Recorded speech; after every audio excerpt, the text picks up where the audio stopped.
I'm hoping when we get there we see 2 suns in the sky. Might get disappointed on that though. Yeah, well, if you do, I think the world's changed more than you think. Or you've been drinking too much. Yes.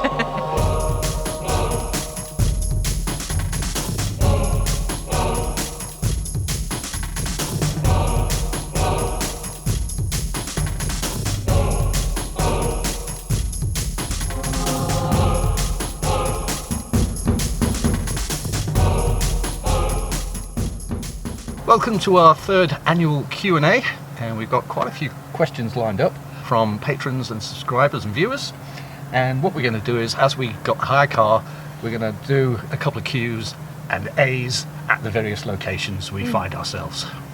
So, right now we're in Tlos. Menace2 Sobriety has asked, every time I see a video of yours that tackles a problem, I can't help but think, thank God that didn't happen 100 miles from land. Mm-hmm. It seems like boat owners need to learn an overwhelming amount of knowledge, specifically about boat mechanics and troubleshooting. Yeah. How long in years do you think it'll take before you'd be confident enough in your emergency repair abilities to be in the middle of the ocean, in the middle of nowhere, with no one around, to be able to tackle whatever pops up? It's a good question, Menace. After rebuilding the engine recently, I would say that, certainly more confident in what can and cannot be done. Obviously, you can't rebuild an engine while you're out at sea because you need parts, and really, if you're that far away from sea and your engine's dead, it's called a sailboat for a reason. Yeah. Well, you would be using the sails at that point anyway. Yeah. Because when you're in the middle of the ocean, you haven't got enough diesel on board to get you from A to B. Correct. So Yeah. Really the engine's only used at the beginning and at the end of the journey, isn't That's it? right, yeah. And yeah. if there's a storm approaching and you want to really move out of the way, I guess. So how many years to be fully confident? I would say probably forever. Yeah, because there's always something, isn't there? Something will always go wrong. Yeah. And you just got to keep learning and keep cracking on with it. Mm-hmm. Yeah. But that's not to stop us from going on the journey. No. Henrik Thistrup asks 3 questions. He always gets 3 questions He in, doesn't does, he? Every year. Yeah, it's pretty cool. Okay, so question 1. Yeah. What was your initial blueprint for starting and growing your channel and web presence?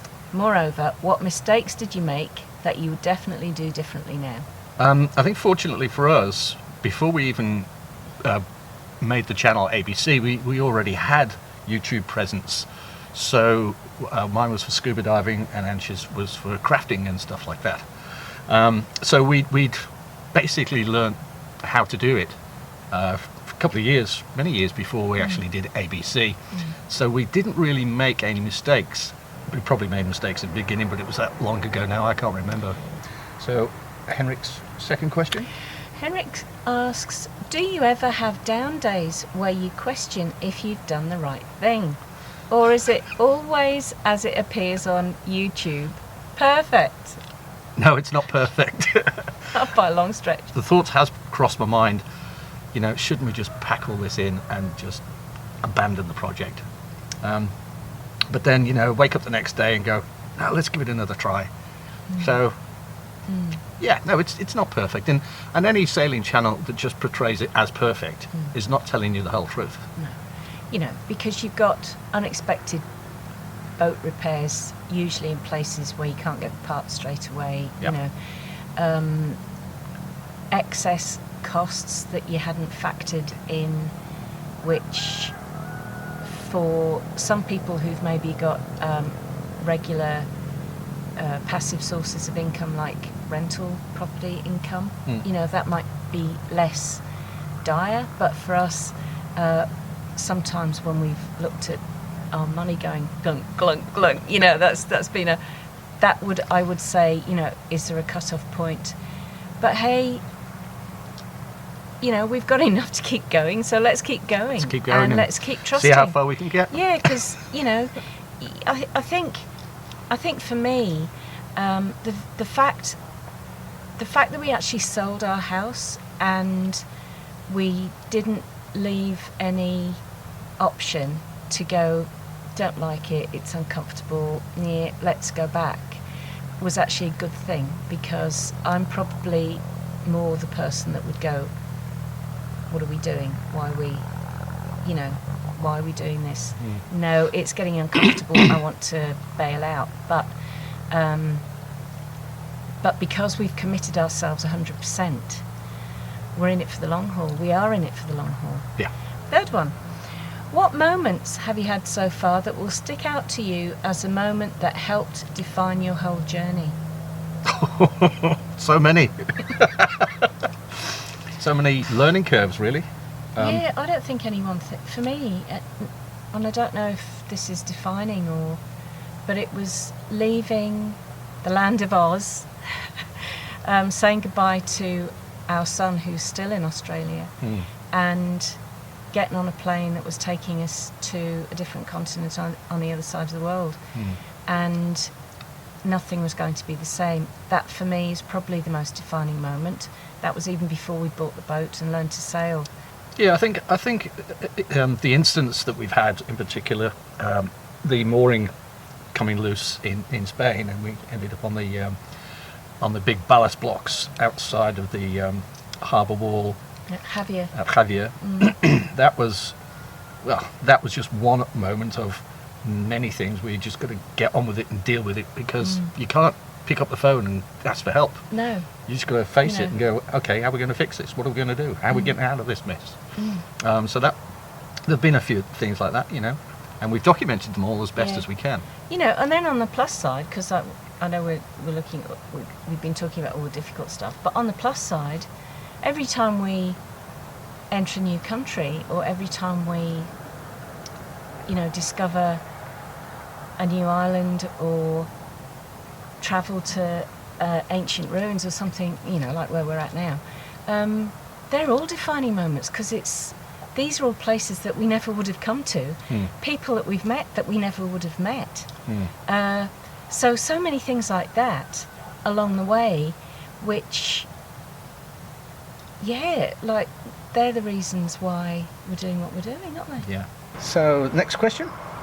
Frank J asks, would you guys consider going to Malta and Tunisia to discover other areas of the Med? Safe travels. Okay, you can answer that one. Well, definitely Malta, because it's en route to going to the Atlantic, and we are going to make that journey one day. Yes.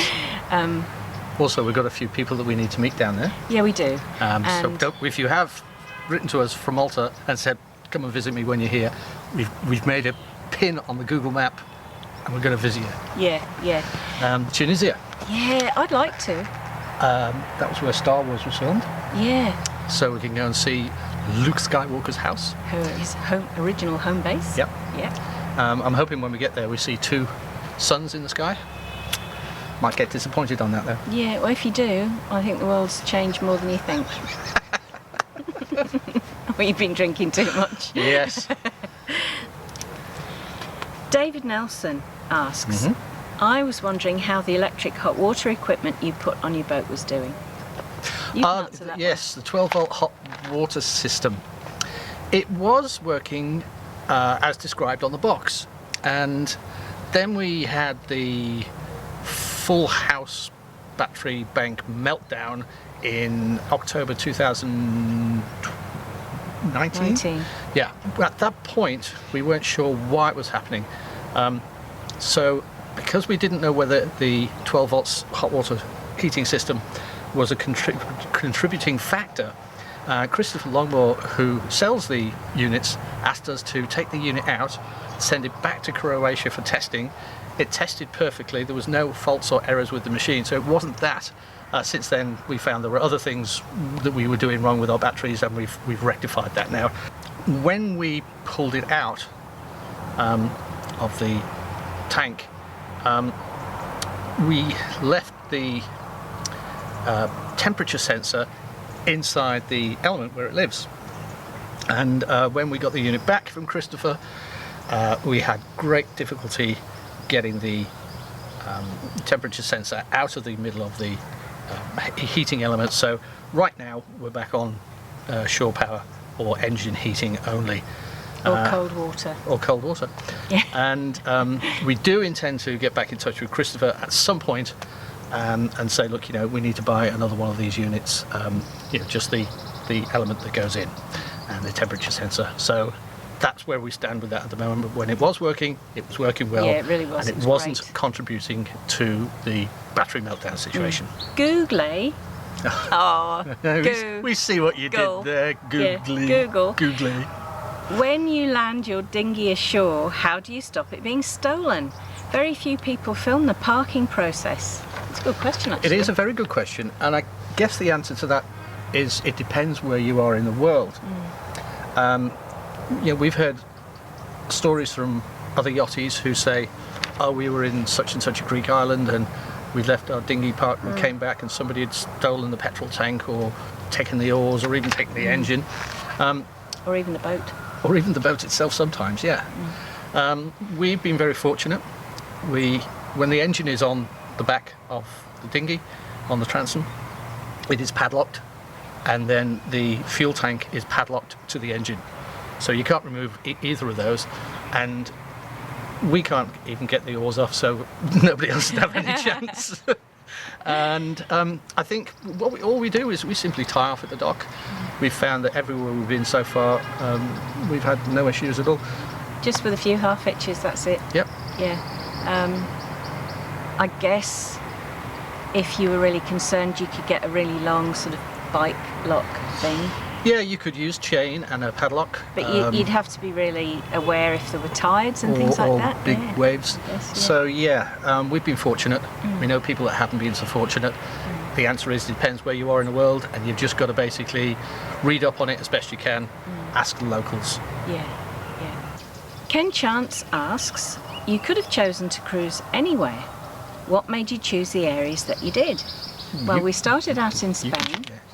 And the reason we started out in Spain is because Barry's brother Phil has an apartment there, and he said that we could stay there while we were looking for a boat. Thanks, Phil. Cheers, mate. So our first base was actually in Javier, which is a beautiful part of Spain. Second And- reason was because we were going to learn how to sail in Gibraltar, so it was an easy drive to go from Javier to Gibraltar. Yeah. So then we found a boat in Spain. There weren't that many actually along the coast. We did lots of of searching. looking around for boats, yeah. But the one that we found was exactly what we wanted anyways. And so we started in Spain and started to make our way eastwards. Then your friend Mike suggested, Well, we were looking at wintering. we were thinking we would head to Greece and winter in Greece. As we had little to no experience at that point, my mate Mike, who has a boat with his fiancée in Kaş in Turkey, said, I'll come along and sail with you. He's got a lot of experience. And so on that journey from Spain to Greece, we had a lot of time to talk, and Mike convinced us that spending our first winter in Turkey was the best thing to do. We did have a lot of different plans for this year, or last year, and that got stumped by COVID. yeah. We're trying to make plans for this year, but there's still too many unknowns. Yeah, there's a lot dependent, rules for Brexit, rules for COVID, whether there's going to be more lockdowns, whether we need to have vaccinations. Yep. So many things that we need to take into consideration, not just here, but on the other side of the pond, if we do make that journey. So at the moment, we're in Turkey. There's lots of places to visit, both on land and at the sea. So that's where we are, and that's how we got here. Yep. Sailing with you on Cry asks, The Aussie mates. what are the regulations for the Med in regards to the grey water tank? Are you able to go off the coast and empty, or is it only via pump out stations? Okay, well, there's two parts to that question. The Med in general, you can go at least 12 nautical miles offshore and empty your grey water and black water tanks.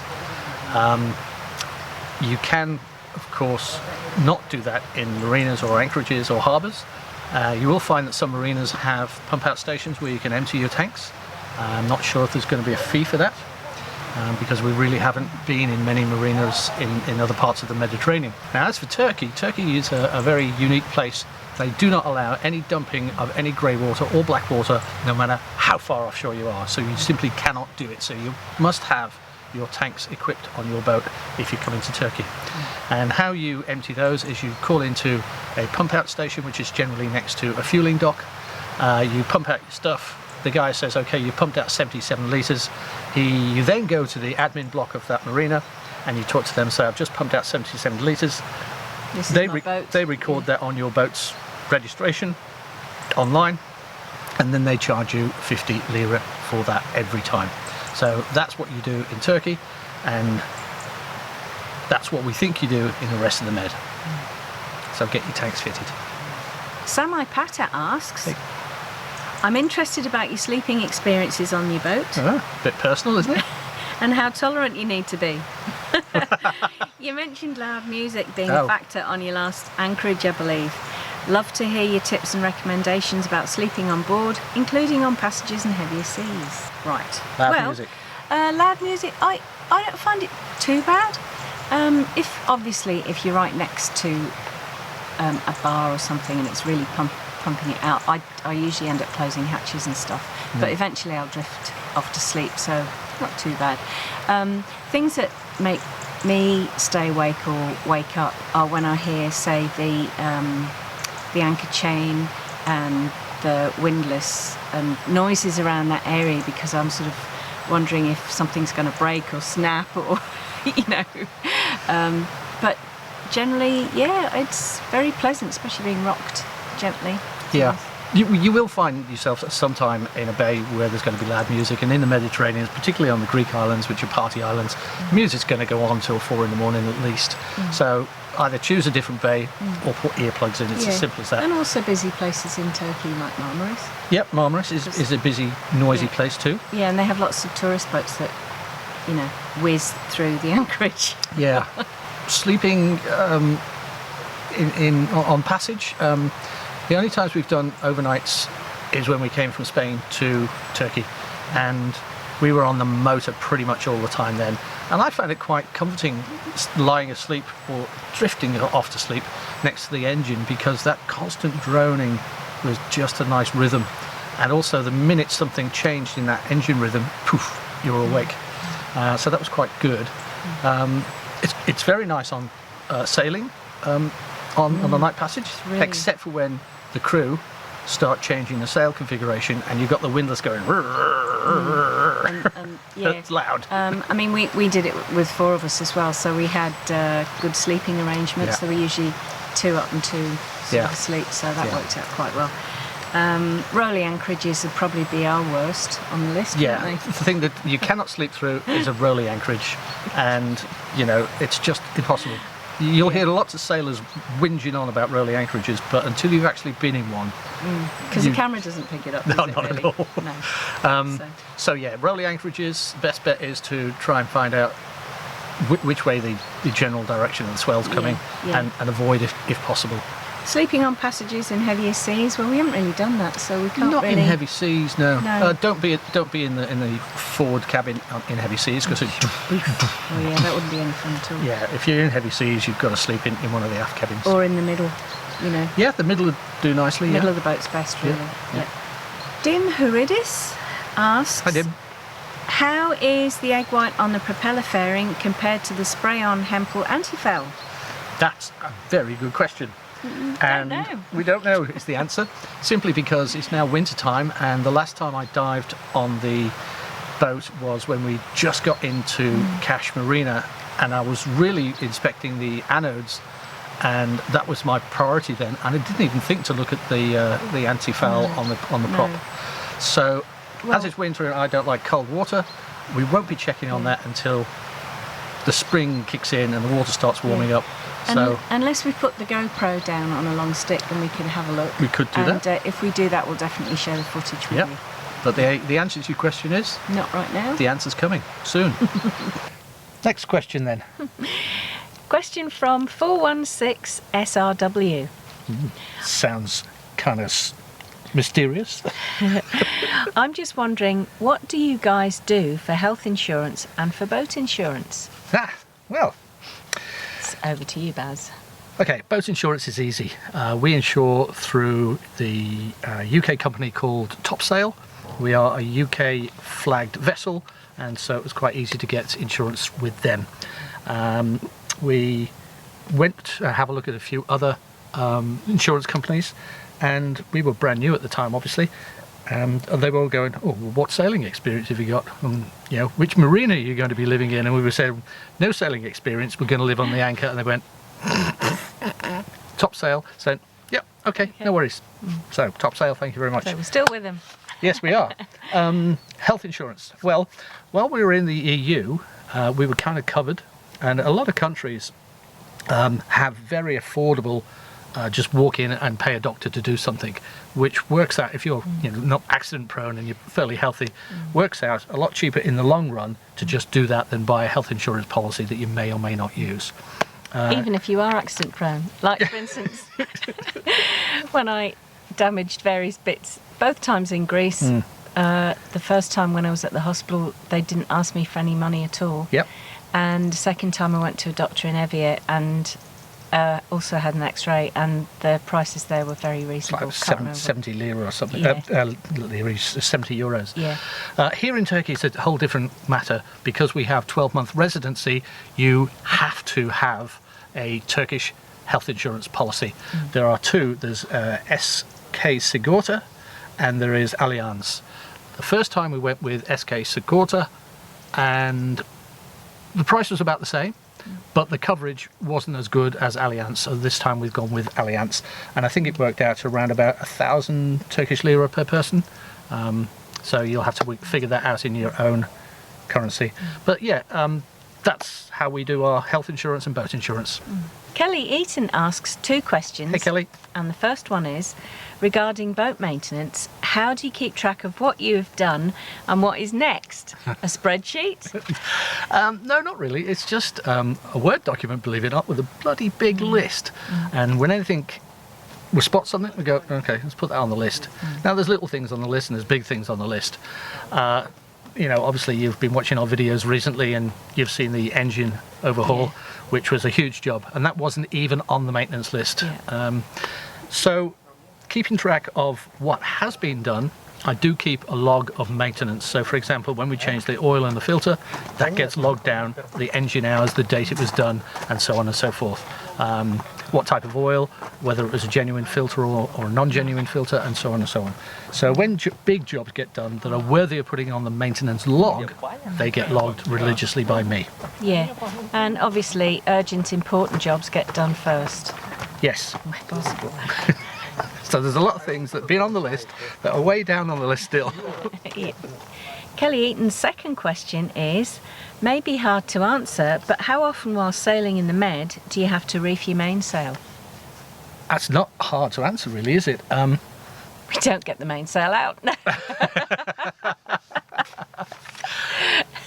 That depends on where you are in the Med and where you want to go based on the prevailing wind. Let's just use the Aegean Sea, for example, which is where we've crossed 3 times now. The prevailing wind there is from the north and the northeast. So if you're going west to east or east to west, then theoretically that wind should be on your beam. And most of the time it's blowing a nice 15 knots, 20 knots maybe. Sometimes it blows 5 knots. Sometimes it blows 35 knots. So in answer to when do you reef, that again is also dependent on your boat, the size of your sails, and your experience in handling your boat and your sails. And what you're comfortable with. And what really. you're comfortable Yeah. with, yeah. Yeah. ABC, if she's going sort of like almost not dead downwind, but just on the aft quarter, if she is doing that in 15 to 20 knots, all we have is the head sail out, and she goes like a rocket. She'll do 8 knots easily. If it's on the beam and we've got both out, I would say we will probably reef. Well, to be honest with you, we don't always fully bring the main out, do we? No, because it is a big It is a sail, big- but also, because the head sail does such a good job anyway. But I remember when we were going to Eos, we were going west to Eos. That was our second trip across Around the northern Aegean. tip of Eos. Yeah, and we had both reefed, Yeah. didn't we? Yeah. So yes, I would say that we would, if we had both sails out, we would probably reef the main down to half if we got over 25 knots, and certainly put the first reef into the head sail at that point. I mean, if you're looking ahead as well, you know, you can see if the wind is picking up because the sea state changes. It you does. get more white caps on there, so Yep. you can sort of plan ahead that way. Yep. And also, very often when you going round the tip of an island, or if you're going between islands, you might get gusts. So you might take precautions then as well. But again, I think it depends where you are. Yes. You know. I did watch once this sailboat with both sails fully out, about, I don't know, 500 metres ahead of us, going through a smallish little gap cut, wasn't it? between Yeah. two islands, and he was going good, and then he got to this gap, and he almost had a knockdown, and I just Yeah. looked at Angela and we went, Let's reef. let's put the sails away. So we got through there with our reef sails, no problem at all, but I thought he was really going to have a full knockdown. Yeah. So be aware of your surroundings, look what other yachts are doing, how Yeah. much they're heeling, Yeah. and also look far, far ahead to see what the sea state is, Yeah. and you can see the wind coming. And when you can see it coming, reef. We had real fun making this Q&A video for you. We got to experience a few different places that we haven't been to before, and we got to take you there as well. Yep. Now, after completing this video and looking back at the footage, we had a little bit of a thought process, and we were wondering if you guys and girls would be interested if we did a live Q&A session. So if you think that's a good idea, leave a comment down below and say yes or no.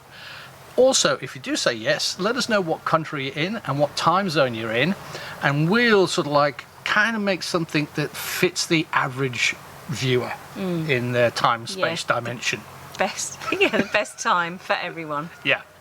So if you did enjoy this video, please give us a big thumbs up, leave a comment down below, and of course, if you're not already, become a subscriber by clicking the button down below, and don't forget to click the bell icon too, so that you get notifications when we release a brand new Sailing ABC episode. Yes.